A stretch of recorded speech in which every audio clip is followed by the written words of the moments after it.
Stuhia e breshërit me intensitet të lartë që ka zgjatur për disa minuta pa ndërprerje në zonën e Frakullës në Fier, ka shkaktuar dëme të konsiderueshme në nektarina, moll, dardha, ullishte, spinaq, por edhe në serat e mbjella me lulë shtrydhe.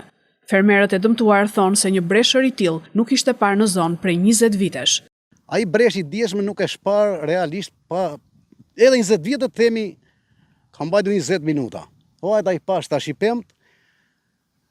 Edhe pse nuk duken, për momentin, pas 2-3 ditësh duke, kishin marrë goditje në kokër. Lastar, gjethe, po në kokër sidomos që është prodhimi. Edhe ajo tash me rritjen e kokrës, zmadhohet plaga dhe nuk bën për treg me.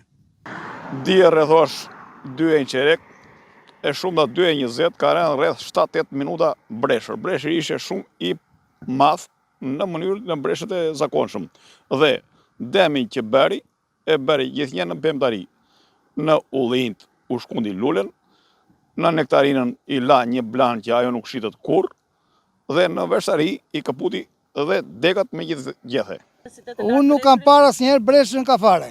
Është herë e parë që bie breshër dhe breshi pa parë, mbi 10 pond bresh.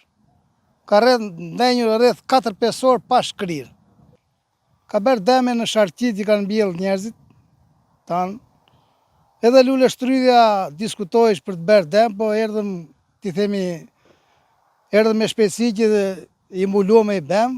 Edhe ja, mua më ka bërë dem, edhe lule shtrydhja ka bërë këto anë, këte i ka bërë anë, ti ka tërmur. Po e kam, e dy lyme ca spinaqe kam këtu, edhe më ka bërë dem. Fermerët pohojnë se askush nuk ka dalë në terren për ta parë e verifikuar nga afër dëmet, ndërsa një zëri kërkojnë mbështetjen nga shteti për përballimin e situatës. Jo, për momentin s'na ka lajmëruar. Qose vinë mbrapa, për momentin s'na ka lajmëruar. Megjithatë, këto janë të natyrës, po edhe pak na shteti sikur na një ilaça, na një ushqim, na diçka, bereqave si themi. Asnjë ndëm sot dhe shpërblimet që janë dhënë më përpara nuk e dim se ku vjen. S'keni marrë asnjëherë. Ndash në pemtarim që kanë mbjellë una, që janë dhënë shpërblim nga shteti, ndash edhe kështu asnjëherë neve s'ke marrë shpërblim. Jo, nuk ka ardhur. Jo, dashnor Troka, ti themi ai i komunës tu, po, ai ka dalë dje, ka dalë. U takuam kështu thjesht, edhe tha që do dalim, tha për të parë, tha çfarë dëmesh janë bërë. Mendoni se mund të ketë dëm shpërblim për fermerët e dëmtuar? Po tash di, neve syt na shteti kemi, po. Ndërkohë, sipas informacionit të marrë pranë drejtorisë së bujqësisë Fier, janë dëmtuar rreth 60 hektar me pemtari frutore, ndërsa specialistë të bujqësisë pritet të verifikojnë dëmet.